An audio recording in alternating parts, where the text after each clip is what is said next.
Three, two, one. Hey, it's Josh from Boston Sports Geek. I'm joined by Chase and Kyle today, and we're going to talk about week one of the Patriots. That's Patriots versus the Miami Dolphins. Now let's get geeky. Wait, I think we need what is it? The song they play when they run out. Crazy Train. Crazy Should train. I pump in some fake crowd noise for this video? Oh, the whole background should have just like some fake crowd noise.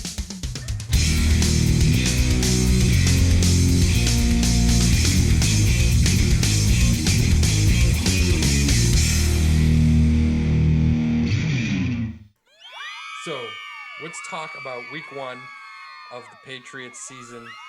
Miami Dolphins, New England. It's always good to start 1-0, no matter how it was. 1-0 is all that matters. So let's get to our first impressions, and I'll go last. So Chase, you want to go first? Your first impressions of the game? I think I've said it several times, at least to you guys. I don't know if I've said it on this show yet. I hate quarterbacks that run the football that much. I figure if you want to play running back, play running back. If you want to play quarterback, throw the football. And of course, I say that, and I'm rooting for Cam Newton now. So it's just so backwards in my mind that I'm rooting for a running back. That being said, our running game last year was terrible. Our running games this year is going to be very good. I think, what was it? It was like 250 yards that the Patriots put on the ground this week. That's Cam Newton got 75 alone. He got 75. I think it was like 257 total. I think Kyle's our stats guy, so I'm looking at the numbers right now. Sony got 37, Burkhead got 32, Taylor 28, Julian Edelman 23, and White 22. So it spread around quite a bit. Yeah, it did spread around quite a bit. It was nice to see Sony had some good runs after last year was not a good year for him. And our defense was still there, and they came away with 3 interceptions. So, and also they stopped the running game of the Dolphins on a team that has said we want to run the ball this year. They have Jordan Howard, they have Matt Breida. What, Kyle? Well, saying they want to run the ball and signing Jordan Howard as your main tailback that's a conflicting message. I'm sorry. Well, Breida. No. Jordan Howard has 2,000-yard seasons in his 3 years in the NFL. Yeah, he's great. I don't know why the Bears cut him or sent him to the Eagles.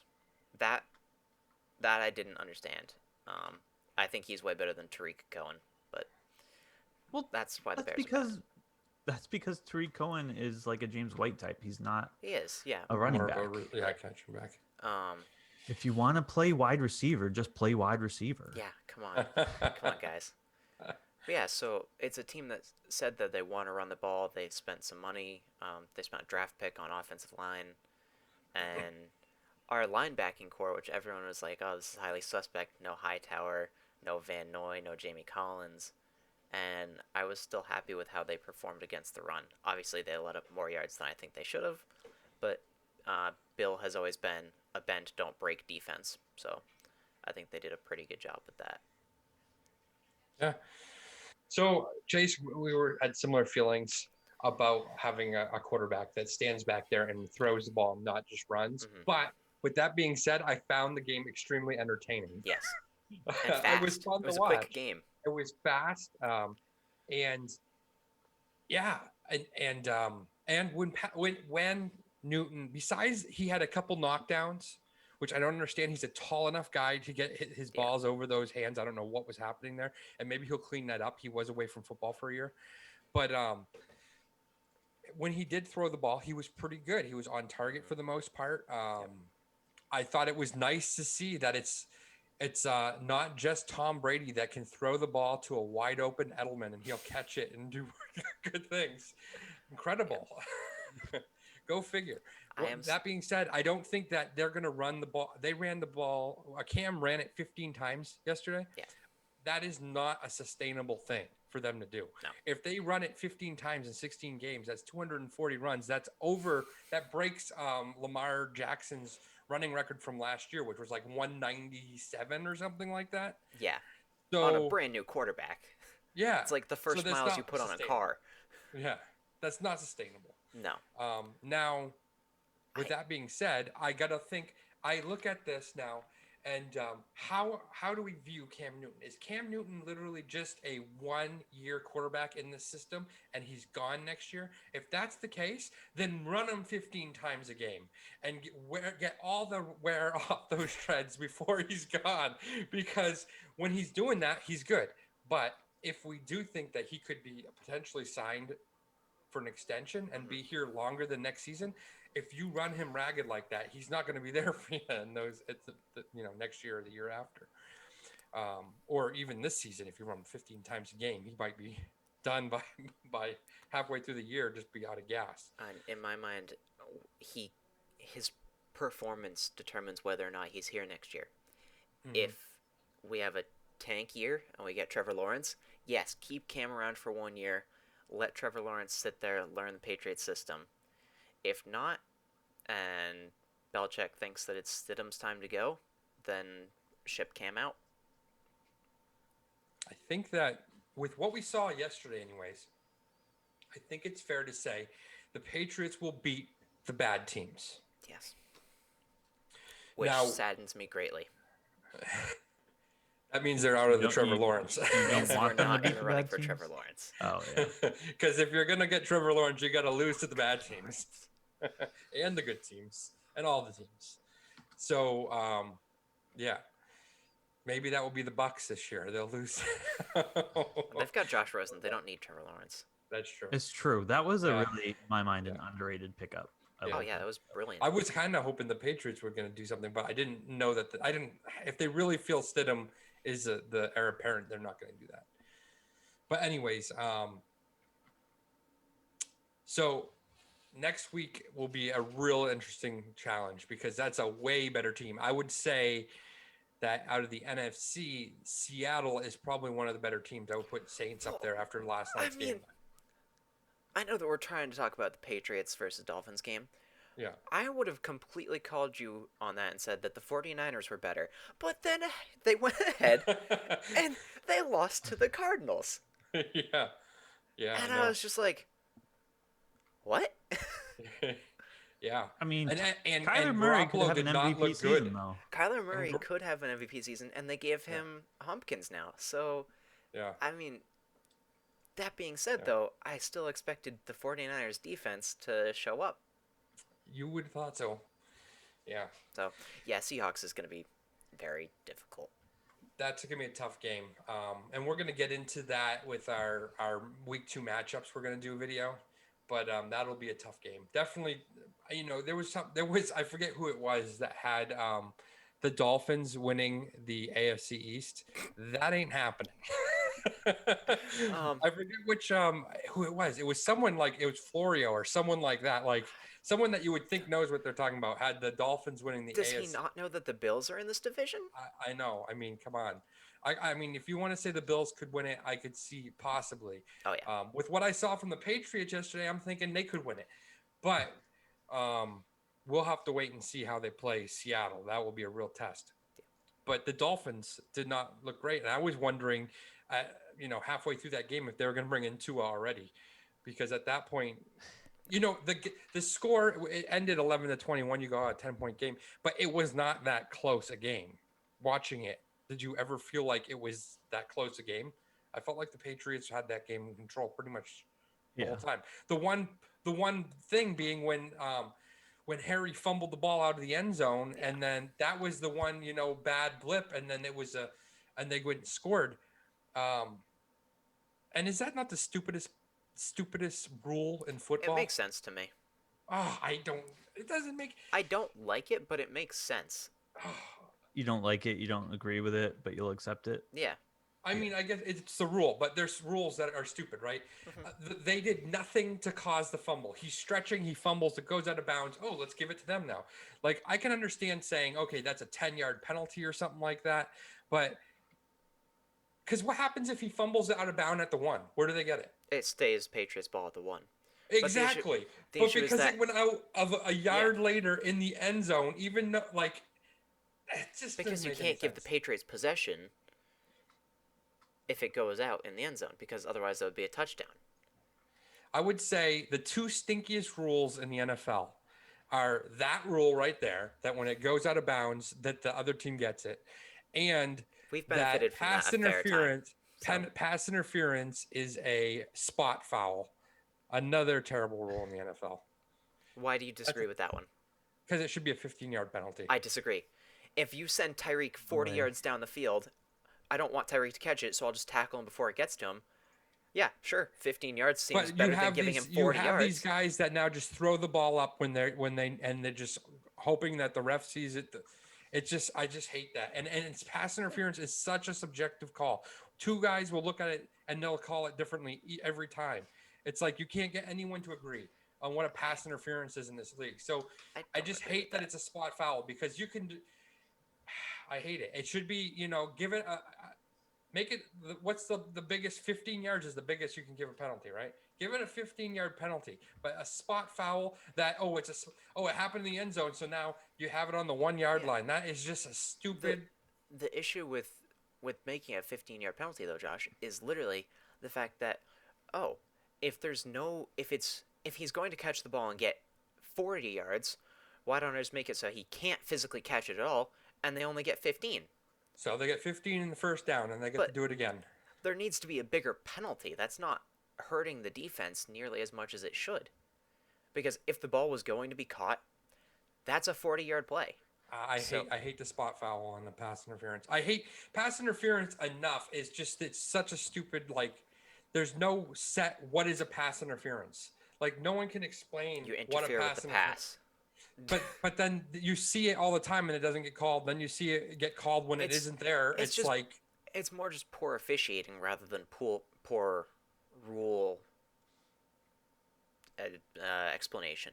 Because I think the rules are pretty clear. It's just the officials aren't. Oh, they're humans. They're going to make mistakes, and they're doing this all live. we need to get robot You officials. talk about mistakes. Officials don't make mistakes. Yeah, Yeah, I'm sure they the don't think Celtics they will do. agree. Anyways, let's talk about the running backs.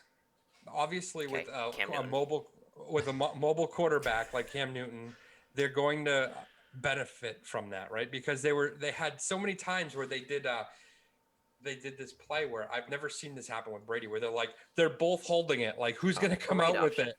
Yeah, and then Every other team in the league did a read option last year except the Patriots. Yeah. So I think they'll benefit the running game. I don't think that Rex Burkhead. I thought he was wonderful yesterday, and he played like he played yesterday every day. I mean, you could be talking. He could be a very valuable asset, but I feel like he'll play like that for a couple games and then get injured, and we won't see him anymore. But this J.J. Taylor came out of nowhere, and he played a pretty good game. I really want to see him develop. Yeah, me too. But I also said that about Damian Harris after last year's preseason. I'm sad What? that Damian Harris is out with an injury right now. Is but he injured? Is Yeah. that what it is? He's injured? Okay. Isn't he on Because- IR? Did Damian Yeah. Harris get put on Oh, IR? he got put on IR? Yeah. Sure did. Okay, because I'm like, this guy is like a phantom. We hear about how well he's doing in practice and how he's looking great, but we never see the guy. And I don't know. That's why. Yeah, but he's injured. Okay, and then what? 3 rookies were just no goes. Like, didn't suit for some reason. I was hoping to see Asi or Asai, however you say it. He was in there. He just didn't catch anything. Izzo had a nice catch over the middle. I was like, whoa. I thought that might have been actually. Well, how do you say it? Is it Asai? Asi? What is it? I thought Yeah, it I was think it's Asi. Asiasi. Yeah. Asi. Okay. But yeah, Izzo caught a pass. What do you guys think about N'Keal Harry? We have so little to go on. What I've I seen just- of him, aside from the fumble, I like. But I thought this was going to be a great year for him. I seemed like everything said he was working on footwork and everything yesterday, and getting away from defenders, or this offseason. And I just haven't seen it on the field yet. It's just frustrating. I The issue is want Cam him did to be everything- good. everything coming out of camp was saying none of the receivers were getting separation. Like the offense and did not have a good offseason. that was something that the receivers struggled with last year, and we didn't really do anything during the offseason to fix that wide receiver core except fire Mohamed Sanu. Yeah. That was the only thing that they did in the wide receiver room. So it makes me, in the back of my head, I look at this team and I say the defense looked pretty good yesterday. They were pretty good against the run. Secondary came away with 3 picks yesterday. Yep. They looked pretty good. There was some penalties on pass interference, and they were legit. They looked like legit pass interference calls to me, which sometimes they're not, but they did look like legit ones this time. So I think they really need another receiver, and I don't know who it's going to be. I don't know. And I was looking, and Browns got spanked yesterday. Spanked by I forget who they were playing. Ravens. Ravens. Okay, well the Ravens are. They're playing in Baltimore against. But the Ravens. they got destroyed. What is it? 6-38. 38. Yeah. 36. It was something. It was 30+ point blowout. Yeah, it was bad. And I just wonder, when is Odell going to be available? And could that be? You don't want him? I'd want him. I think he would get along really well with Cam Newton. I think they would have some good chemistry there. We got to get someone in. They have cap money. They have cap money. A whole ton of it now. Yeah. I wouldn't touch that money at all. I would like to save that money as well. But they got to do something. They have to do something. They cannot. I mean, the guys they're throwing to Edelman. That's it. Dude, that's it. You cover Edelman, and they got no one else to throw to. They're tied up, though. They really are. The players negotiating for these opt-outs, it was great for them. Mm-hmm. But the amount of players, and it's like 30 million, and that's about how much cap space they have. It's kind of hamstrung the Patriots for next year. It just has. And the cap is supposed to drop by 10 million. Like, I really don't think they have the ability to go out and make any moves for players of substance. They can't. They're not. I mean, they need a receiver. They need a receiver besides Edelman. Well, they needed a quarterback, and the only reason they were able to pull Cam Newton is because he's not costing them a thing. Yeah. They can make it. They can make a trade for some guy who's this is playing in the last year of his contract. I don't know who that guy is. How much capital or draft capital are you willing to waste on a 1-year player? You got to get someone. The thing is, the thing that Belichick sees is the 5-year plan, not the 1-year plan. But he wants to win this year. He does want to win this year, but he also wants to see, how can I win the next 5? And that's why he's been so good in the cap era, is because he's able to plan and keep his team. Whereas, with Pat Mahomes paying him $500 million, sure, good deal for Pat Mahomes. Love him as a quarterback. He's going to do great. But in 3 years' time, when you're giving him all of your money, he's going to have no supporting cast. Yeah. And they won't be relevant. I still think I just think they have room to bring in one receiver. Is one receiver going to make the difference? And maybe. I think it would be better for them to send out Jacoby Myers, N'Keal Harry, Edelman, and I don't remember who our other one is. Bird, Demarius Bird. You catch a bird pass this year. Send them out. Oshevsky's currently injured, so that's true, I understand why he's not. He's out for he's out on IR, so he's at least the first 3 games. Yeah, but send them out and get them playtime. And the only way N'Keal Harry, Jacoby Myers are going to... Edelman's already great, so he's going to draw the coverage off them. The only way those two are going to get better to carry the wide receiving room down the line is to get them the playtime and experience that they're currently lacking. Josh, do you think they're a piece or 2 away from a championship? I think that they're a playoff team. And I think when you get into the playoffs, anything can happen. So I would say yes. So all they need to beat the Ravens and or the Chiefs in the playoffs is 1 or 2 more players, like a receiver. I think a receiver would help for sure. I think when it comes to it, though, I don't think that they'll struggle too much to put up points. I think that the struggle against the Ravens and the Chiefs is going to be stopping them from putting up points. Here's the thing, though, and I agree. I understand. Yeah, the Ravens. If to get to the Super Bowl, you're going through the Ravens and the Chiefs. There's no doubt. But you're in a unique position that you weren't in last year. Is that you can game plan because you have a guy who can mimic better Lamar Jackson and Mahomes than Tom Brady could. So your defense is practicing every day against a guy who mimics them better than Brady did. So when they do play them, they're going to play them better than they did. The defense side of things will play them better than they did last year. I'm confident in that. And the thing is Cam is a playmaker on offense, so it's going to do the same thing that Lamar Jackson does. Is if you want to play up and try and stop Cam from running, he's going to throw it to Edelman because Edelman will always find a way to be open. He's Edelman. It's what he does. Yeah. So you want to cover Edelman? Okay, well, sure. Then Cam is just going to run it or run a read option and give it to Sony or J.J. Taylor. What if Edelman goes down? You're screwed. The Patriots are always a next man up kind of team. When Edelman goes down, somebody is going to step into that role. You think Gunner is ready? No, I don't think Gunner's ready. I think he? Jacoby Myers is ready. We'll have to see. He didn't catch it. Did he even play yesterday?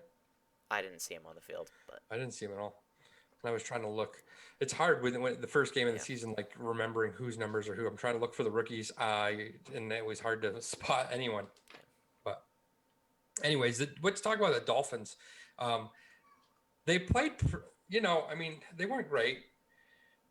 Like I said, some people had them, winning the conference or the East. That wasn't the case. I knew going into it, Fitzpatrick would make some mistakes, and you have to capitalize on those mistakes. And the Patriots did. They did capitalize on those mistakes for the most part. No, they picked them 3 times. They picked him 3 times and scored 0 points off of all those picks. Very true. Couple 3-and-outs. So I guess that's we stopped them, which is great, but we didn't capitalize off of those mistakes. But they didn't really take the training wheels off Cam until like the second half opened up. Cam had a couple nice drives. But the one to come out to start really the second half, I thought was pretty good. Wasn't that just a march down the field? Just hey, we're setting the pace now. Yep. So yeah, well, it seemed like it was a very Brady level drive of we're gonna start the second half. You're gonna sit here and watch us. Well, it was kind of neat because the first half, I feel like they ran the ball considerably. Like, obviously, that was their focus. Their game plan going in is we're going to run the ball. And at halftime, the Dolphins went in and they made some adjustments. I'm guessing they made some adjustments. And they came out probably thinking, okay, we're going to shut down the run now. And then the Patriots completely were like, they changed their entire offense in the second half, which was cool to see that they're like, okay, they're going to make these in-game adjustments, these game adjustments. We're going to change our play style and hopefully catch them off guard. And they were able to, because they played a different style in the second half than they did in the first half. Right. And Bill will keep that going all season long. It will never be the same offense twice. Yeah. So we'll have to see what he comes up with for the Seattle. But we're just gonna have to see basically what the Pats do when any defense stacks the box and sets the edge. Yeah. Like Cam had some nice drives. Can he do that when that's the only thing available for him to do? Yeah. Also, so lastly, for what I have anyways, is that Dolphins team. Their best wide receiver is injured, right? Devontae Parker. Yeah. I don't know if he's out, he's listed as questionable now, from what I saw. He was banged up, so they're going to struggle with that. That team, I don't think is going to be very good this year. I'm curious to how quickly they'll switch over to Tua, but we'll have to wait and see. Week 6. Yeah, but the end of that game, you guys see it get a little chippy? Yeah, a little. So apparently, a few of the Dolphins were grabbing at Cam's chain. He was Yep. wearing a chain, and they were trying to grab it and rip it off him. Okay. That's kind of, I mean, I don't wear a chain, so I don't understand necessarily why that's disrespect. I mean, it's stupid. Like it's like schoolyard games or something, right? Oh, I'm Yeah. gonna steal your hat. Oh, I got your hat. Like that's stupid. Like you're grown men, act like it. But it makes me like when so they're playing down in Miami on December 20th, and I'm already got like that marked on my calendar. Like that's going to be an interesting game, just because I'm sure they're taking that material, like those screenshots of the guys trying to grab his chain, and they're putting it up on that bulletin board as soon as that week comes when they're preparing, and they're going, these are what these chumps did, and Miami is going to be a terrible team by there probably, but. I don't think they're going to take the foot off the gas, even if they get up big in that game. Yeah. So, unfortunately for Miami, they get to play the Bills next week. Not a great start. I still think they're going to be a better team than last year, though. I mean, with Flores, he's a better coach than they've had in the past. He's brought in some of his own guys, but some of those guys were like Roberts and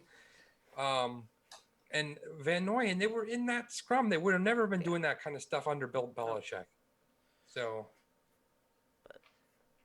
Yeah, here's the thing about the Dolphins. You know, they were pretty bad last year, and they came in here and beat the Patriots. And even before the season, I think I picked the Pats to lose to the Dolphins when they go down to Miami next year. Yep.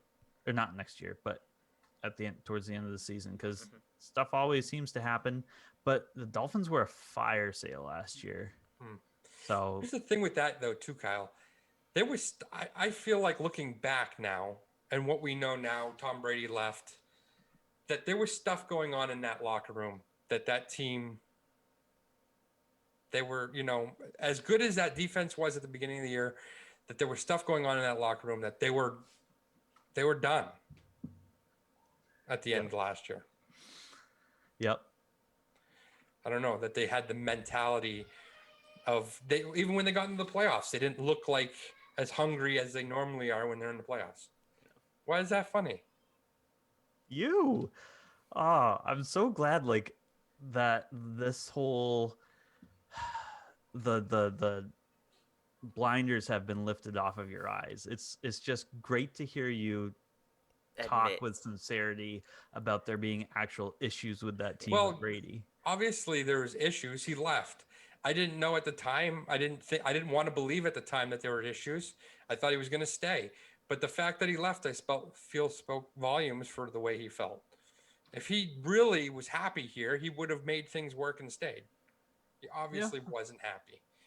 He wanted out. And it was obvious that with that blowout in Miami that something was going on, and even the way they played in the playoffs, it was terrible. They didn't have any fire or any drive to do well. I think it's just nice to hear you say it. Part of our issue with the defense in the playoffs last year, though, is it goes back to what Brady said at the end of his loss to the Saints this week, was he left too much for the defense to do, or it was something along those lines. The offense left too much out there for our defense. So the fact that our offense couldn't get anything going in the playoffs meant the defense was out there drive after drive after drive after drive. They go sit down for 4 plays, watch Brady throw it into the dirt or get sacked, and then have to go out there and try and pull off another stop. They were getting tired. Their offense wasn't giving them anything to work with. So that was just... With what you just said, though, Chase, I'm curious to see, because you look at this receiving core, it's pretty much a mirror from what it was last year, except you trade Sanu for Demiri Bird, right? And you got almost a mirrored receiving core as last year. We'll see what Cam can do with it. Is it really as bad as we think, or was it just Brady's unwillingness to work with young players and all of the above? Yeah. So, bit of everything. All right, that's all I have to say about game 1 or week 1 for the Patriots and Dolphins. Do you guys have anything else to say? I want to talk briefly about kicker, and what do you think is the game plan? Because Nick Folk is not it. No. And they have they have the rookie still in on the practice squad. He's on the practice squad, but yeah. Rojas or whatever. And he was terrible in preseason and practice. Preseason. Terrible. I'm sure he was great in preseason. Yeah. I loved all of his kicks in preseason. Oh, well, I guess it's not preseason. What is I know, it? in off-season training. Off-season, yeah, training camp, mini camp, whatever. He's just been terrible. So Belichick has said that he feels like he will benefit from being on the practice squad for a year. So he's probably going to sit right there. And Nick Folk and whoever they bring in, if it's not Nick Folk, whatever veteran they bring in, will just fill the gap until, I don't know. If this guy they drafted really is, they drafted him pretty early, didn't they? Fifth round, I thought. 5th round. I don't know if he's not the guy, they got to come up with something. Yeah. But I do think the kicker is an important role. But it is nice that for the Patriots, anyways, because our punter does the kickoffs. Yeah. That really all this guy is doing is kicking field goals. We just need someone that can do it. So, I was kind of hoping. So when they had originally said that they cut Nick Folk and moved Roarsh or whatever to the practice squad, I was excited to not have a kicker because I thought that Bill was gonna sell into statistics of and go for it. 2 points only. Yeah. Only 2-point conversions. And I was really interested to see how that would work out because I think if there's a coach in the NFL who could make it work, it's Bill. So I think if it was just 2 points, maybe, but you need someone who can kick a field goal. Field goals are so why important. not send out the punter to do it? It's just a place kick. I don't know. I have no idea. I'm not a kicker, so I don't know like how different that is. It seems to me like it should be fine, but I don't know. Usually in college they do both because Pat McAfee was a kicker in college. And he was a punter? Yeah, and he did their punting, but the Colts signed him and they're like, hey, do you want to come be a punter? He's like, sure. Let me just look up what a punter does. So he was a place kicker. That was what he did. So he had to learn how to hold the ball for a kick. He definitely learned a lot about punting. He's one of the greatest punters to play the game. But so they usually end up doing both in college. You don't have one set or the other. So I don't see why we couldn't just have. Yeah, I like Bailey as a punter and a kickoff. He does well in kickoffs. I mean, you want it just kick that sucker into the end zone, and he does that almost every time. So, yeah. Okay. I was really hoping that we were going to go 2 points only and see what that does to the rest of the NFL because Belichick loves to break the NFL. Nobody had these tiny little white slot receivers until Belichick was like, "Ooh, this Wes Welker kid looks good." It was not that common, and now every team's got one. So. All right. Anything else? I'm good. All right. So what do you guys think about the Patriots' first game of the year? Let us know in the comments below. Say something, say hi down there so we helps out the algorithm. Thanks for watching and go Patriots.